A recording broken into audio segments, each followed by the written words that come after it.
ಪಶ್ಚಿಮ ಬಂಗಾಳಕ್ಕೆ ರಾಷ್ಟ್ರೀಯ ಆರೋಗ್ಯ ಮಿಷನ್ ಯೋಜನೆಯಡಿ 527 ಕೋಟಿ ರೂಪಾಯಿಗಳ ಅನುದಾನ ಬಿಡುಗಡೆ ಮಾಡಲಾಗುತ್ತದೆ ಎಂದು ಕೇಂದ್ರ ಆರೋಗ್ಯ ಮತ್ತು ಕುಟುಂಬ ಕಲ್ಯಾಣ ಸಚಿವ ಜೆಪಿ ನಡ್ಡಾ ಹೇಳಿದ್ದಾರೆ. ಪಶ್ಚಿಮ ಬಂಗಾಳ ಮುಖ್ಯಮಂತ್ರಿ ಸುವೇಂದು ಅಧಿಕಾರಿ ಹಾಗೂ ಇತರ ಹಿರಿಯ ಅಧಿಕಾರಿಗಳೊಂದಿಗೆ ವರ್ಚುವಲ್ ಸಭೆಯಲ್ಲಿ ಚರ್ಚಿಸಿದ ಬಳಿಕ ಈ ವಿಷಯ ತಿಳಿಸಿದ್ದಾರೆ.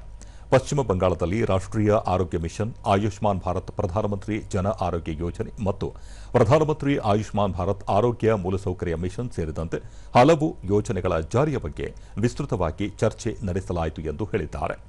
ರಾಷ್ಟ್ರೀಯ ಆರೋಗ್ಯ ಮಿಷನ್ ಯೋಜನೆಯಡಿ ಪಶ್ಚಿಮ ಬಂಗಾಳಕ್ಕೆ 3,505 ಕೋಟಿ ರೂಪಾಯಿಗಳನ್ನು ಮಂಜೂರು ಮಾಡಲಾಗಿದ್ದು, ಅದರ ಮೊದಲ ಕಂತಾಗಿ 527 ಕೋಟಿ ರೂಪಾಯಿಗಳನ್ನು ತಕ್ಷಣ ಬಿಡುಗಡೆ ಮಾಡುತ್ತಿರುವುದಾಗಿ ಈ ಸಂದರ್ಭದಲ್ಲಿ ತಿಳಿಸಿದರು.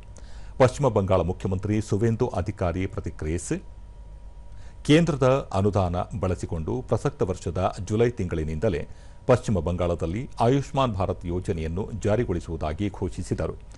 ಜೂನ್ ಕೊನೆಯ ವಾರದಲ್ಲಿ ದೆಹಲಿಯಲ್ಲಿ ಈ ಸಂಬಂಧ ಒಡಂಬಡಿಕೆ ಪತ್ರಕ್ಕೆ ಸಹಿ ಹಾಕುವ ನಿರೀಕ್ಷೆ ಇದೆ.